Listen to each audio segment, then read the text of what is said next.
one. Sorry. Give me a second. Hey there. Hey, Lisa.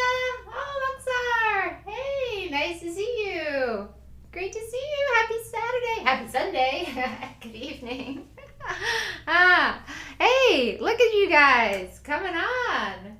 Hey, Helen. Hey, Silva. Oh, my. Good morning. Good morning. So, I haven't seen some of you guys in a while. You want to see how big the book draft is? Oh, my God. Look at that. This is double-sided print job for the manuscript that's finally done. Woo!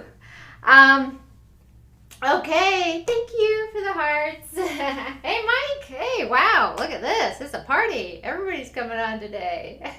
Mike, I need to catch up with you about the summit. So, get back to me. Okay. Woo! Today, our topic is the Tyranny of Politeness. That's what I named it. Austin says I need the long version. Well, I am going to put all the cut stories in a separate document, I think. Or maybe I'll add them back in or something like that. We'll see. We'll see. That'll be for the movie series or the TV show series, I think it needs. Because it needs a long thing. You can't fit it into one movie. Okay, so what are we going to talk about today? Today we're going to talk about the tyranny of politeness. What is that? So yesterday I talked about how this legal concept of damages has seeped into our society and is causing all kinds of problems with where people, feel like, well, if I feel really offended or hurt and I'm, the loudest person that is offended, then I'm the most right and the most moral.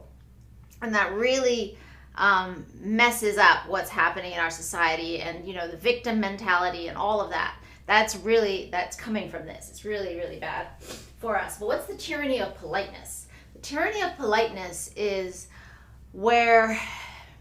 so in a way this happens to women all the time, where we feel like being polite is like the greatest good, right? Where we have to be polite rather than stand up for ourselves.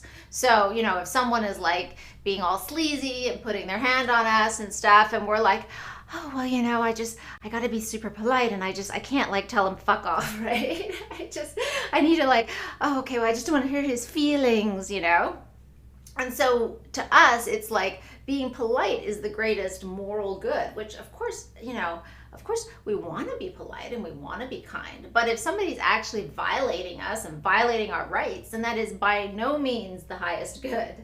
Hi, thank you for the hearts. Hey, Silva. So,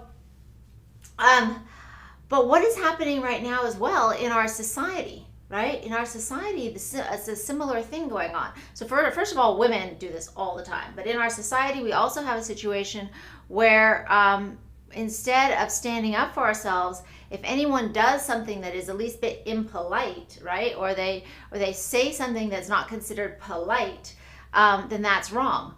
Rather than us actually looking at, well, what is the thing that they are protesting?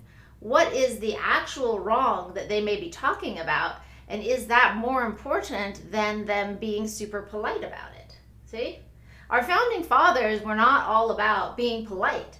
They were about, saying, well, you are attacking our rights. You are fundamentally attacking our right to life, liberty, and the pursuit of happiness. So we're not just going to sit around and write you nice letters and be polite about it. We're going to stand up for ourselves and we're going to stop that, right? So we have to be willing to stand up for ourselves. We have to be willing to be outspoken, to not always be polite, right? If we say it politely and it doesn't work, then, there's plenty of times where I'm in a situation and a guy is putting their hand on me or something, and I'm like, okay, the first time I'm kind of polite about it. I'm kind of like, I'll move away sort of, discreetly, and I don't really make a big deal about it. But if the guy keeps doing it, believe me, I'm not going to be polite about it because they're not paying attention to politeness.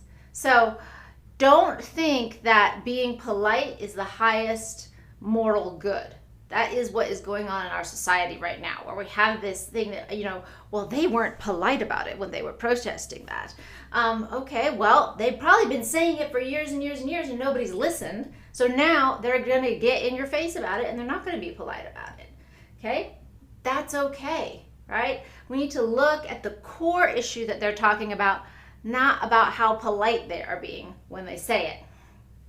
So, and for each of you out there, if you are talking about something and you want to put out something in the world that other people don't like, that's okay. We need that. We need to have voices. We need people to speak up. We need them to speak up against things that are wrong in our society. And when enough of us do that, then we can create change, right? The Arab Spring, all of this stuff that happened wasn't just people sitting around and being polite. They were saying, no, we need change, we need societal change, we need government change. And, the only way they're going to listen to us is if we unite and we come together and we speak up for ourselves and we speak up for our rights. And, we don't just sit there and write a nice, polite letter to our senator who's not going to read it anyway, right? So, if you have something to say, don't be afraid to say it, okay? So, and don't let this tyranny of politeness where we... if somebody is like not polite, everyone jumps on them and attacks them and like puts them down. Instead of saying, well, what were they really trying to say? What was that? Were they really making a good point? And is that something we need to take into account and listen to?